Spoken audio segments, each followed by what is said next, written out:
Sir నమస్కారం sir. నమస్తే అండి. సార్ పవన్ కళ్యాణ్ గారు మొన్న 'ఓజీ' సక్సెస్ మీట్‌లో 'ఓజీ 2' కూడా ఉంటుంది. 'ఓజీ 2లో కూడా నేను పార్టిసిపేట్ చేస్తానని చెప్పేసి అనౌన్స్‌మెంట్ చేశాడు. అక్కడ తమన్ గారు అండ్ సుజిత్ గారు వాళ్ళు 2 చేతులు ఎత్తుకొని పార్టిసిపేట్ చేయబోతున్నాం 'ఓజీ 2లో' అంటూ కూడా అనౌన్స్ చేసేసారు. సో 3 సినిమాల తర్వాత ఇక సినిమాలు చేస్తారో చెయ్యరో పొలిటికల్‌గా బిజీ అయిపోతారన్న ఒక నిరీక్షకైతే తెరపడింది. ఆయన సినిమాలు చేస్తారని చెప్పేసి. ఇప్పుడు దీనిపైన కాస్త భిన్నాభిప్రాయాలు వ్యక్తమవుతున్నాయి సార్. అంటే ఇప్పుడు పొలిటికల్‌గా డిప్యూటీ సీఎంగా బిజీగా ఉన్నారు. ఇప్పుడు సినిమాలు చేయడం అవసరమా? మళ్ళీ ప్రజలకు టైం కేటాయించడానికి టైం ఉండదేమో అని చెప్పేసి చాలా మంది చెప్తున్నారు. మరి ఇలా 2 పడవల మీద ప్రయాణం చేయడాన్ని ఏ విధంగా చూడొచ్చంటారు సార్? మీరేం చెప్తారు దీనికి సంబంధించి? అంటే 2 పడవల మీద కాళ్ళు అని మీరు అంటున్నారండి. హ్మ్.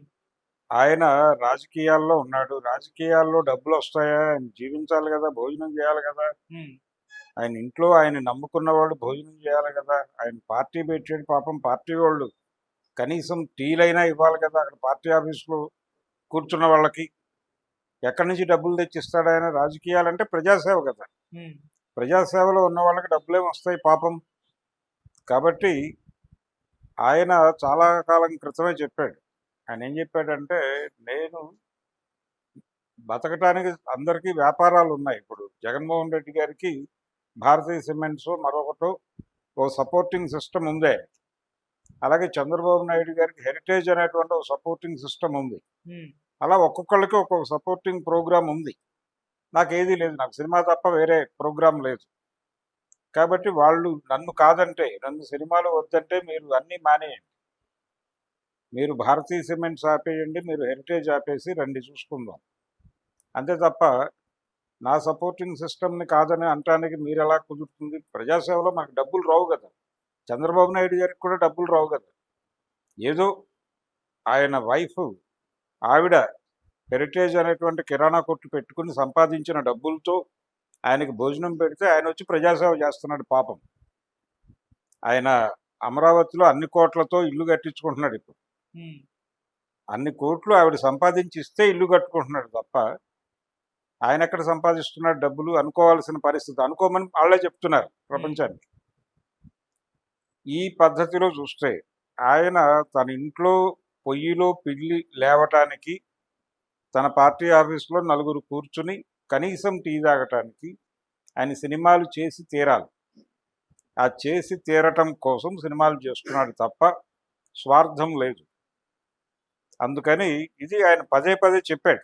పదే పదే చెప్పాడు. చెప్పిన తర్వాతే ఆయన సినిమాలు చేశాడు. కమిట్ అయ్యాడు. అయితే ఈ కమిట్ అయిన సినిమాలకి ఆయన ప్రాపర్ టైం ఇవ్వలేదు. ప్రాపర్ టైం ఇవ్వలేదు అనేది వాస్తవం. ఎందుకంటే అది సుజిత్ నర్మగర్భంగా ప్రపంచానికి చెప్పాడు. హ్మ్. అంటే ఇప్పుడు ఈ పార్ట్ 2 సీక్వెల్ అంటున్నారు గానీ అది ప్రీక్వెల్ అవుతుంది. ఈ ప్రీక్వెల్ గురించి మాట్లాడుతూ ఆయన ఒక అద్భుతమైనటువంటి మాట చెప్పాడు సుజిత్. ఆయన ఏమంటాడంటే, ఆయన ఆయన ఇచ్చినటువంటి అంటే మీరు ఎంత అడుగుతారు అంటే ఆయన అదే అడిగాడు. ఆ సినిమా తీసినప్పుడు ఎన్ని రోజులు కావాలంటే మేమేదో ఒక లెక్క చెప్పాం. దానికి కన్ఫైన్ అయిపోయాడు ఆయన. ఇంతకు మించి కుదరదన్నాడు. ఈసారి ఆ తప్పు చేయదలుచుకోలేదు నేనన్నాడు. ఒకవేళ ప్రీక్వెల్‌కి గనక ప్రీక్వెలో, సీక్వెలో ఆయన ఓకే చెప్తే సీరియస్‌గా ఆన్ పేపర్ చెబితే ఈ లెక్కల గొడవల్లోకి వెళ్ళదలుచుకోలేదు నేను. సినిమాకి కావాల్సినంత టైం మీరు కేటాయించగలిగితే మనం సినిమా చేద్దాం అనే మాట్లాడాలని అనుకుంటున్నాను అని చెప్పాడు. హ్మ్. అంటే ఆయన సఫర్ అయ్యాడు. ఆయన ప్రాపర్ టైం అంటే ఆ కథకి కావలసినంత సమయం వాళ్ళు ఇచ్చి తీరితేనే అది అవుతుంది. అలా కాని సందర్భంలో ఏం జరిగింది? వాళ్ళు షూట్ చేసిన దాన్ని ఒక ఏకసూత్రంలో తయారు చేసి, ఒక దారం తీసుకొని కుట్టేసినట్టు ఉందది. 'OG' cinema. హ్మ్. కాకపోతే టేకింగ్ స్టైలు, మేకింగు ఇదంతా నచ్చి జనాలకి చూశారు. మరీ ఇబ్బందికరంగా లేదు. ఎబ్బెట్టుగా లేదు. ఏదో మేరకు కనెక్ట్ చేసుకోగలిగింది ఆ కంటెంట్. ఇంకొంచెం శ్రద్ధ పెట్టి టైం ఇచ్చుంటే ఇంకా ఎక్కువ రీచ్ అయ్యేది కదా అనే అభిప్రాయం అందరి నుంచి వ్యక్తమైంది. హ్మ్. ఇది కొంచెం పవన్ కళ్యాణ్‌కి కూడా అందింది సమాచారం. అందుకని తను ఈసారి ఆ ప్రపోజల్‌తో వెళ్ళాలనుకుంటున్నట్టుగా మాట్లాడాడాయన. అప్పుడు ఇంకొంచెం ఎక్కువ సమయం కేటాయించాల్సొస్తుందాయన. సినిమాలు చేయటం తప్పదు. ఆయనే చెప్పుకున్నట్టుగా. సినిమాలు చేస్తే తప్ప ఆ పార్టీకి, అలాగే ఆయన ఇంట్లో వ్యవహారాలు నడవు. ఆయన నమ్ముకున్నటువంటి ప్రజలు చాలామంది ఉన్నారు. వాళ్ళందరి జీవనాలు కోసం ఆయన సంపాదించాలి. అందుకోసం సినిమా ఇండస్ట్రీ డబ్బులు ఇవ్వాలి ఆయనకి. ఆ డబ్బులు ఊరికే కాదు, సినిమా తీసి చేయటం ద్వారా ఆయనకు ఒక ఉపాధి చూపించే భాగ్యం సినిమా పరిశ్రమకి దొరికింది. అందుకని పవన్ కళ్యాణ్ గారు సినిమాలు చేస్తారు. ఉమ్, సినిమాలు చేయటం అనేది అంటే ఆయన డిప్యూటీ సీఎంగా ఉండి చేయకూడదు అనే పద్ధతి లేదు.